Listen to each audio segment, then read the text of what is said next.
Hello students, स्वागत है आपका बालाजी सक्सेस पॉइंट क्लासेस में। आज का टॉपिक हम लेके आए हैं रेजोनेंस इफेक्ट। इससे पहले मैंने आपको आईपीएस नोमेनक्लेचर समझाई।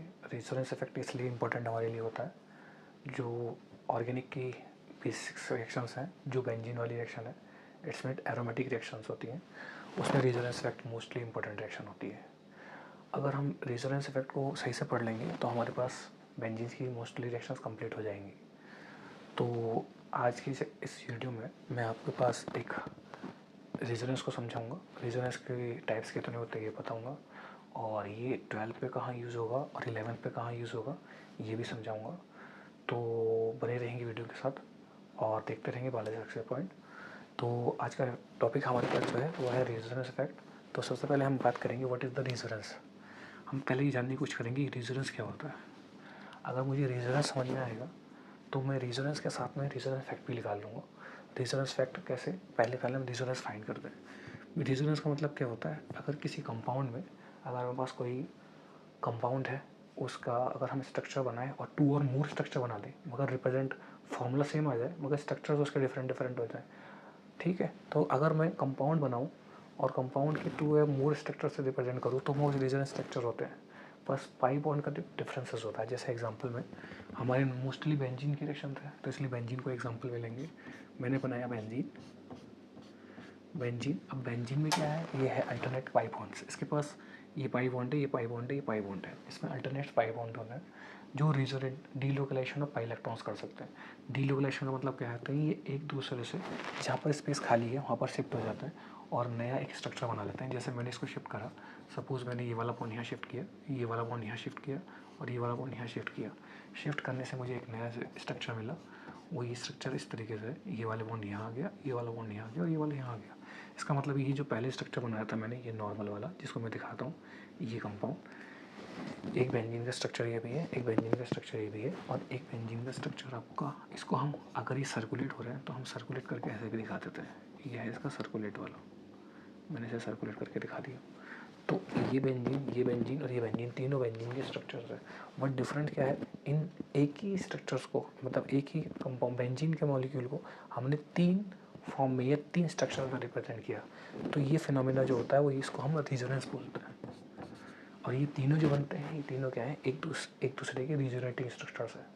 और रिजोनेटिंग स्ट्रक्चर्स वाले जितने भी कंपाउंड होते हैं उसके अंदर रेजोनेंस आता है विद द, एक बेंजीन के अंदर रेजोनेंस जो आता है वो आता है डीलोकलाइजेशन ऑफ पाई इलेक्ट्रॉन की वजह से। इसका मतलब डीलोकलाइजेशन का मतलब है पाई बॉन्ड का रोटेट होना। अब ये रोटेट ही क्यों होता है, बात ये भी बताती है। रोटेट ही इसलिए होता है क्योंकि इसके अंदर पीजेड ऑर्बिटल्स होते हैं।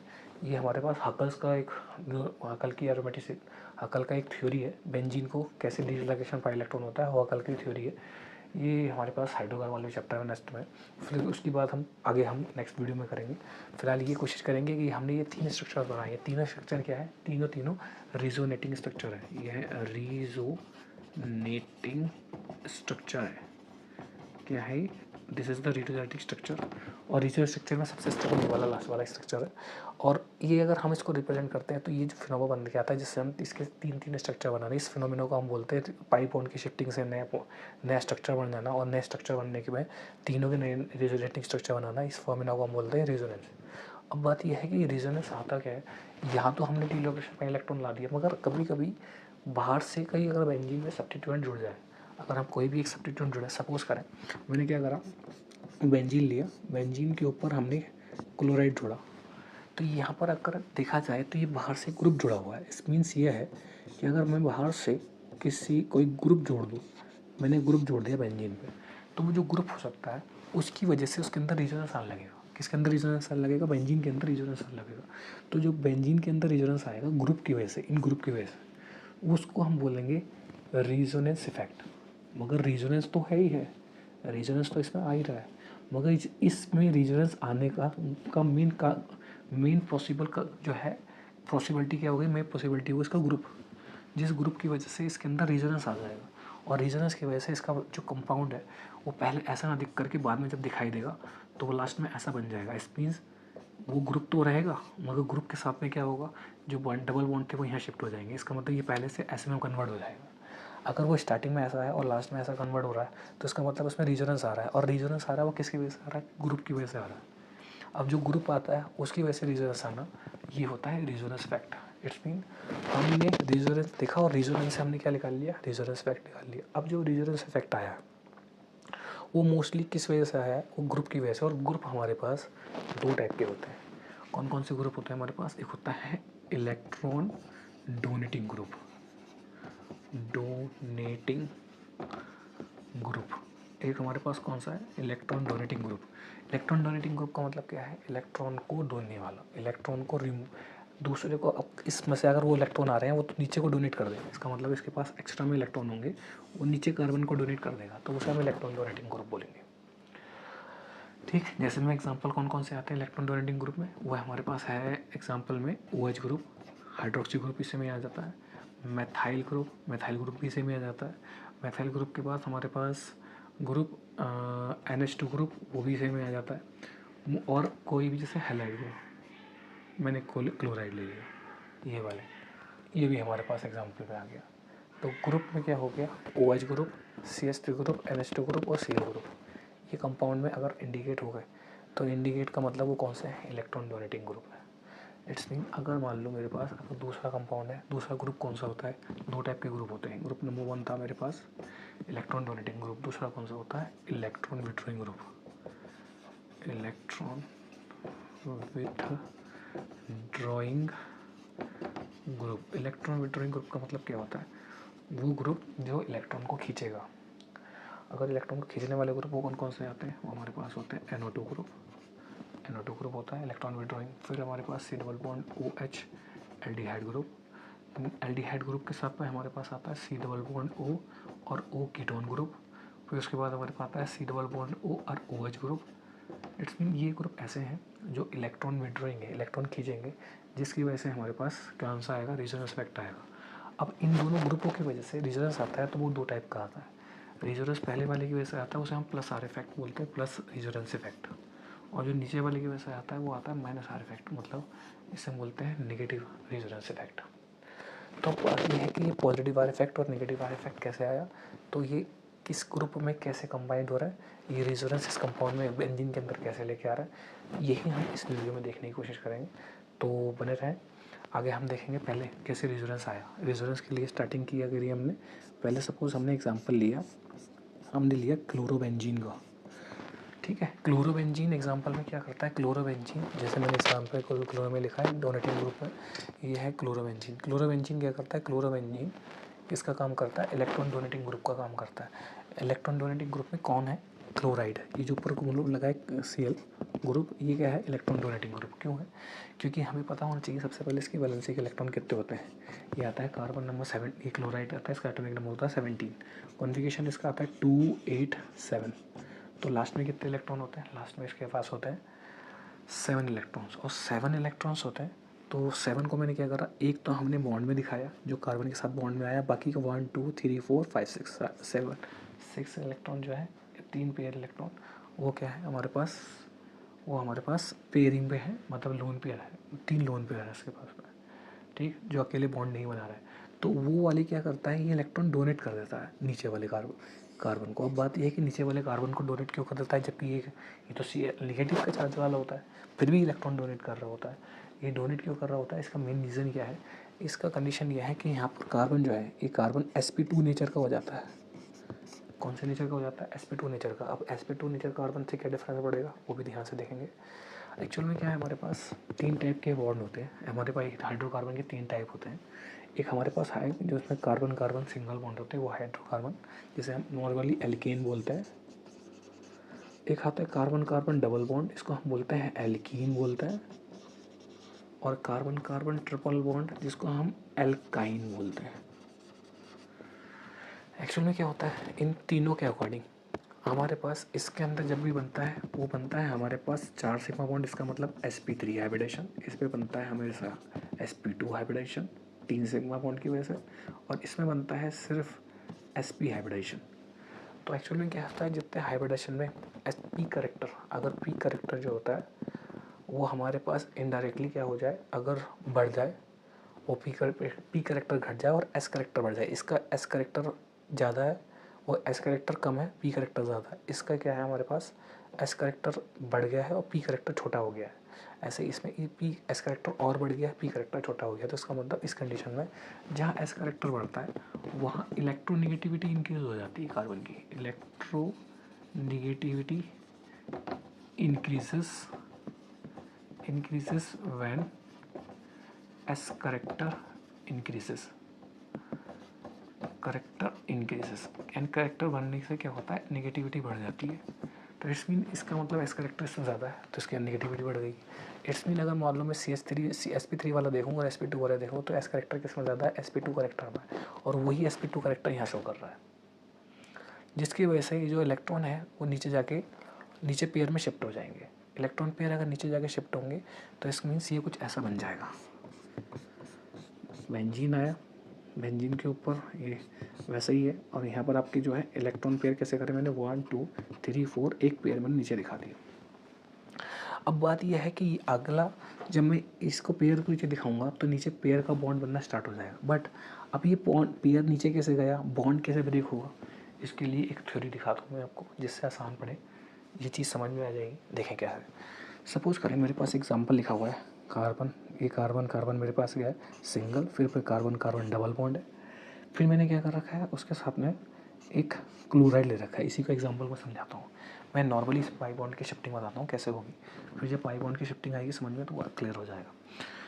देखें अगर हमारे पास ये पाई बॉन्ड है, सपोज कीजिए पाई बॉन्ड होता है, पाई बॉन्ड हमारे पास कितने 2 इलेक्ट्रॉन मतलब 1 इलेक्ट्रॉन पेयर से बना होता है। इसका मतलब इसके अंदर कितने हैं, 1 इलेक्ट्रॉन पेयर है। ये भी ऐसे समझ सकते हैं जब भी हमारे पास एक कोवलेंट बॉन्ड बनता है, क्या बनता है, कोवलेंट बॉन्ड। कोवलेंट बॉन्ड हमारे पास 2 टाइप के होते हैं, एक होता है पाई बॉन्ड और एक हमारे पास होता है सिग्मा बॉन्ड। तो जो पाई बॉन्ड और सिग्मा बॉन्ड होते हैं वो बनते क्या है, वो एक सिग्मा बॉन्ड या एक पाई बॉन्ड एक इलेक्ट्रॉन पेयर से बनता है। किससे बनता है, इलेक्ट्रॉन पेयर से बनता है। ये भी इलेक्ट्रॉन पेयर से बनता है, वो भी इलेक्ट्रॉन पेयर से बनता है। तो इसका मतलब ये एक इलेक्ट्रॉन पेयर से बना हुआ है, इसके अंदर ऊपर वाला पाई बॉन्ड है और नीचे वाला सिग्मा बॉन्ड है। ठीक, एक्चुअल में क्या होना है, इसके पास जो पेयर है इलेक्ट्रॉन पेयर कितने हैं, 6। अगर इसके अंदर sp2 नेचर आ रहा है तो sp2 नेचर की वजह से ये इलेक्ट्रॉन पेयर इस पर शिफ्ट होगा। तो जो इलेक्ट्रॉन पेयर होता है जब अगले हिसाब पे जाता है तो उसको बिड में दिखा देते हैं ऐसे, जैसे मैं इस पर फिर से दिखाऊंगा आपको, कार्बन कार्बन डबल बॉन्ड, फिर ये, और ये क्या हुआ, इसका जो पेयर था 4 के 4 रह गए, और वो जो पेयर था ये वाला मिड के मैंने यहाँ दिखा दिया। जब मैंने आपका पेयर यहाँ दिखाया तो ये क्या करेगा, अब ये कार्बन पे ज़्यादा हो जाएंगे बॉन्ड, क्योंकि अगर मान लो मास सपोज करो मैंने इस पर हाइड्रोजन लगाया तो क्योंकि sp2 नीचे रखा होगा तो एक हाइड्रोजन भी होगा, इस पर एक हाइड्रोजन भी है।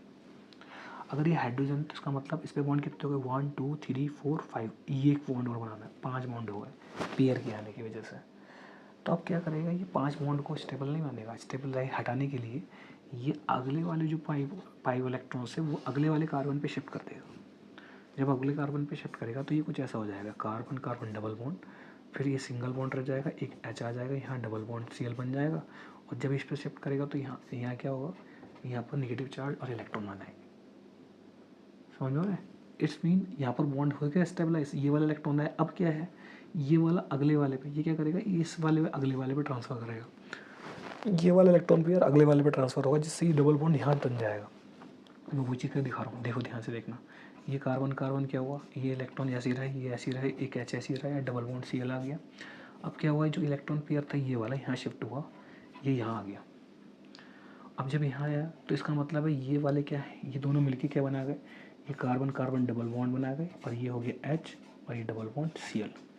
तो जो ये कंडीशन मैंने आपको ये समझाई है, ये कंडीशन ही यहाँ पर अप्लाइड हो रही है इस जगह पर। इट्स मीन क्या है, जब लोन पेयर अंदर जाते हैं तो वो बॉन्ड बना लेता है, जैसे ये बॉन्ड बनाया यहाँ पर ये बॉन्ड बना हुआ, और जब बॉन्ड गए तो अगला वाला बॉन्ड शिफ्ट हो जाता है, टूट के नेक्स्ट कार्बन पे आ जाता है, फिर जब वो अगले कार्बन पे शिफ्ट होता है फिर वो बॉन्ड बना लेता है, वो जैसे इसने बॉन्ड बना लिया। तो वही चीज़ मैं यहाँ पर शिफ्ट करके दिखाऊंगा आपको। इसने गया, अब ये डबल बॉन्ड जैसे मैंने एग्जाम्पल पे समझा, मैंने क्या करा था, ऊपर वाला नीचे को शिफ्ट किया, तो ऊपर वाला जब हमने अंदर को शिफ्ट किया तो यहाँ डबल बॉन्ड आ गया, जैसे यहाँ शिफ्ट करेंगे तो ये डबल बॉन्ड आ जाएगा। हमने क्या करा, यहाँ डबल बॉन्ड लगा दिया Cl। अब जब डबल बॉन्ड आएगा तो इसका मतलब इस पर कितने बॉन्ड हो जाएंगे, 5 हो जाएंगे। देखो ध्यान से देखना, अगर मान लो मैं दिखाता हूँ तो ये बॉन्ड आ गया तो इसका मीन्स क्या हो गया, 1 2 3 4 5, तो ये अपने स्टेबिलिटी हटाने के लिए अगले वाले पे शिफ्ट कर देता है। जैसे मैंने बोला इसकी स्टेबिलिटी लाने के 5 के लिए अगले वाले पे शिफ्ट कर दिया, अगले वाले पे शिफ्ट कर दिया। जब मैंने अगले वाले पे शिफ्ट करा तो ये यहाँ आ गया और ये नेगेटिव चार्ज बन गए। बाकी दोनों बॉन्ड ऐसे के ऐसे ही सेम टू सेम वाले, नेगेटिव चार्ज शिफ्ट हो गया। अब मैंने क्या करा था, जब ये यहाँ शिफ्ट हो गया था तो हमने शिफ्ट करने के बाद क्या करा था, ये वाला अगले वाले कार्बन को शिफ्ट कर दिया था। तो यहाँ पर से क्या हुआ, ये डबल बॉन्ड बना गए थे अगले कार्बन के साथ। इट्स मीन अगर मान लो मैं इसको अंदर शिफ्ट करूँगा, ये अंदर शिफ्ट क्यों कर रहा है, जो चीज़ अप्लाई यहाँ हो रही है वो चीज़ें अप्लाई यहाँ हो रही है। ये अंदर शिफ्ट करने पर दूसरे वाले बॉन्ड के साथ में ये डबल बॉन्ड बना जाएगा।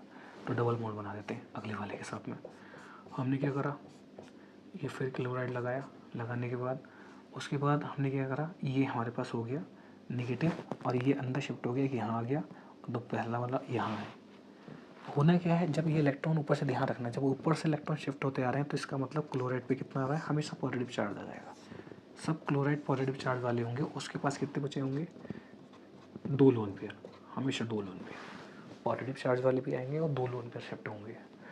इसमें अब क्या है, जैसे ही अगर मैंने इस पर यहाँ शिफ्ट किया तो यहाँ पर फिर 5 बॉन्ड हो जाएंगे, क्योंकि एक हाइड्रोजन होगा इसके अंदर, एक हाइड्रोजन होता है बेंजीन में, इस पॉइंट पर एक हाइड्रोजन होगा यहाँ, और ये मतलब 1 2, अब ये 1 2 3 4 5 कैसे डबल बॉन्ड आ जाएगा तो 4 5 हो जाएंगे। तो इसका मतलब है वो अगले वाले पे शिफ्ट कर देगा अगला बॉन्ड, ये वाला बिल्कुल जैसे ही वो कर रहे हैं अगले वाले पे शिफ्ट हो गया, सेम टू सेम उसने क्या करा, वो यहाँ शिफ्ट कर दिया, एक इलेक्ट्रॉन पेयर यहाँ आ गया, शिफ्ट होकर गया। अब क्या बना, नेक्स्ट वाला हमने फिर से बनाया, बनाने के बाद क्या करा, अब हमारे पास क्या है, यही जो है यही अंदर जा कर के बॉन्ड बना देगा, ये इलेक्ट्रॉन पेयर बिल्कुल वही कर रहा हूँ जो अगले वाले बॉन्ड के साथ में डबल बॉन्ड लगा दे रहा हूँ। तो डबल बॉन्ड लगाया, मेरे पास ये है, मैंने क्या करा, यहाँ लगा दिया। अब ये वाला जब यहाँ शिफ्ट हो गया इसका मतलब यहाँ डबल बॉन्ड आ गया। अब ये वाला जब यहाँ आएगा तो इसकी फिर वैलेंसी 5 हो जाएगी, इसकी 5 वैलेंसी है तो ये वाला अगला वाले पे शिफ्ट हो जाएगा। इट्स मीन यहाँ गया, ये यहाँ बन गया। समझ में आ रहा है, ये पॉजिटिव चार्ज हो गया। अगर प्रॉब्लम हो रही है तो कमेंट करके पूछ लीजिएगा। ये वाला यहाँ शिफ्ट हो गया, अब शिफ्ट होने के बाद ये ऐसा आया। अब हमने क्या करना है, जब ये शिफ्ट हो गया तो ये वापस अपने इलेक्ट्रॉन कहेगा तू अपने वापस ले जा, इसको अगले वाले को शिफ्ट कर देगा, और ये वाला जो वापस बॉन्ड बन के आया था ये ऊपर वाले पे शिफ्ट वापस हो जाएगा। इट्स मीन हमारे पास जो बनेगा वो कुछ ऐसा बन जाएगा। बेंजीन लिया, बेंजीन के ऊपर क्या हुआ, यहाँ पर आपके यहाँ पर डबल बॉन्ड था वो सिंगल बॉन्ड में वापस हो गया, 2 इलेक्ट्रॉन पेयर जो थे 6 के 6 कंप्लीट हो गए। ये बॉन्ड यहाँ शिफ्ट हो गया, एक यहाँ आ गया, एक यहाँ आ गया, एक यहाँ आ गया, जैसा था वापस बन गया। बट डिफरेंस क्या हुआ, मैंने क्या बोला था कि जो हमारे पास ग्रुप होता है, कौन सा ग्रुप है, ग्रुप की वजह से अगर पहले इनिशियली ये था और फाइनली ये बन गया तो इसका मतलब बॉन्ड रोटेट हो गए, इसका मतलब बॉन्ड यहाँ आ गया, बॉन्ड यहाँ आ गया। तो हम चेक करेंगे जो हमने स्टार्टिंग में बनाया था उसका बॉन्ड यहाँ कहाँ था, और यहाँ पर जब हम लास्ट में बनाया तो बॉन्ड हमारा शिफ्ट होकर इस वाले पे आ गया। इसका मतलब यहाँ स्टार्टिंग से फाइनल तक पहुँचने पर उसके अंदर रेजोनेंस हो गया। तो जो रेजोनेंस हुआ उस रेजोनेंस पे मतलब घूमना पाई बॉन्ड्स का डीलोकेलाइजेशन हो गया ड्यू टू द क्लोराइड, जहाँ पर क्लोराइड जुड़े थे और क्लोराइड ने इलेक्ट्रॉन दिया है तो उस पर पॉजिटिव चार्ज आ गया, और पॉजिटिव चार्ज आया तो वो क्या इंडिकेट कर रहा है कि वो इलेक्ट्रॉन डोनेटिंग ग्रुप है। और इलेक्ट्रॉन डोनेटिंग ग्रुप से हमारे पास कौन सा हो गया, वो आ गया प्लस आर इफेक्ट। जो एक एग्जाम्पल है वो किसका है, ये है प्लस आर इफेक्ट का एग्जाम्पल है। और प्लस आर इफेक्ट बना है जिसकी वजह से हमारे पास इसके अंदर कौन कौन सी पोजीशन लिख ली है, ध्यान से देखेंगे। इलेक्ट्रॉन डेंसिटी, इलेक्ट्रॉन मतलब जहाँ पर भी इलेक्ट्रॉन शिफ्ट हुए हैं हमेशा पहले बाहर जो शिफ्ट हो रखे हैं वो हमारे पास कौन से हैं, वो हमारे पास एक हो गया 1 2 और एक 1 4 कंडीशन पे शिफ्ट हुआ है। तो 1 2 कंडीशन कहाँ है, 1 2 कंडीशन देखो, ये अगर पहले वाला क्लोराइड है तो ये दूसरी कंडीशन है, ये 1 2 कंडीशन जिसको हम बोलते हैं मोस्टली ऑर्थो कंडीशन। पहली वाली जो होती है वो पैरा होती है, पैरा को काउंट नहीं करते हैं। सेकंड वाली पे हम काउंट नहीं करने के बाद ये बचा क्या है, ऑर्थो। तो इसका मतलब ये है पैरा के साथ ऑर्थोर्बिटल ग्रुप लग गया, पैरा 1 पे और ऑर्थो सेकंड पे। अब दूसरा देखें, जब इलेक्ट्रॉन शिफ्ट हुआ तो ये कौन सी पोजीशन आई, ये पैरा की पोजीशन आई। इट्स मीन ये कौन सी पोजीशन आई, 1 4 की, 1 4 हो गई हमारे पास पैरा और पैरा। इसका मतलब पहली पैरा है और चौथे नंबर की जो है वो भी पैरा है। इसकी वजह से हमारे पास नॉर्मली इसके 5 रेजोनेटिंग स्ट्रक्चर बनते हैं। तो ये हो गया 1 2 3 4 5, ये हमारा मैंने इंटरमीडिएट बनाया। स्टार्टिंग हमारे पास इसके से बनेगी, इसमें ये नहीं है रेजोनेटिंग स्ट्रक्चर। इस मीन्स ये आपको एरो एक पॉइंट दिखाएंगे, रेजोनेटिंग स्ट्रक्चर दिखाने के लिए आपको डबल एरो बनाना होता है। तो ये इसी का स्ट्रक्चर है। यहाँ से आपको क्या बनाओगे, यहाँ से डबल बॉन्ड, इसका मतलब है ये इसका ही जैसा है तो इसको मतलब इससे इसमें रिप्रेजेंट करना, इसको इससे रिप्रेजेंट करना, इसको इससे रिप्रेजेंट करना। ये 5 इसकी रेजोनेटिंग स्ट्रक्चर है, 1 2 3 4 एंड 5, 5 इसके रेजोनेटिव स्ट्रक्चर है। ये इंडिकेट कर रहे हैं बिल्कुल इस रूल पे जो हमने बताया था कि अगर आपने इलेक्ट्रॉन पेयर अंदर ट्रांसफ़र किए तो इलेक्ट्रॉन पेयर ट्रांसफ़र से ये क्या होगा, अंदर में डबल बॉन्ड बना जाएगा, और डबल बॉन्ड बनाएगा तो अगला वाला कार्बन अगले वाले दूसरे कार्बन पे शिफ्ट कर देगा। जब दूसरे कार्बन पे शिफ्ट करेगा तो ये कार्बन अगले वाले पे शिफ्ट करेगा तो ये डबल बॉन्ड आ जाएगा। बिल्कुल यही कंडीशन इस पर अप्लाइड हुई है, जिसकी वजह से इस पर कौन सा इफेक्ट आ गया है, प्लस रेजोनेंस इफेक्ट आ गया है। और प्लस रेजोनेंस इफेक्ट के अकॉर्डिंग कौन कौन से ऐसे ग्रुप होते हैं जो प्लस रेजोनेंस इफेक्ट देते हैं, hydroxy group, CH3 group, NH2 group और क्लोराइड। तो मैंने क्लोराइड का एग्जांपल दिया है। अब नेक्स्ट वीडियो में हम कोशिश करेंगे कि आपके पास इलेक्ट्रॉन विड्रॉइंग ग्रुप का एग्जांपल समझाया जाए। ओके, आज के लिए इतना ही। ध्यान रखिएगा, अगर कोई प्रॉब्लम होती है तो मुझे कमेंट करके पूछिएगा। थैंक यू, गुड बाय बेटा।